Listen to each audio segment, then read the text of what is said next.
Hi guys, আসসালামু আলাইকুম। আজকে আমার ওয়াইফে মাছ গোস্ত কিছুই ফাঁকায় নাই। তার নাকি আজকে খুব শখ হয়েছে, সে লাল শাক ভাজি খাবে। এই যে দেখেন, লাল শাক ভাজি করছে, খুবই সুন্দর। আর শুটকি বোনা করছে, এটা নাকি শ্যাপা শুটকি বলা হয়, এটা বোনা করছে। ওর নাকি আজকে খাইতে খুব মন চাইছে, সেজন্য এগুলা করলো।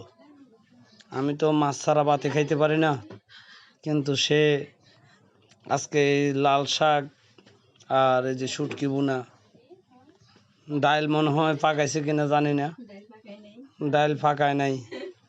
শুকনা শুকনা ভাতগুলা কিভাবে খাবো গাইস, আপনারা আমাকে কমেন্টে জানাবেন। আমার বউয়ের জন্য দোয়া করবেন, সে যাতে ভালোভাবে গিলতে পারে।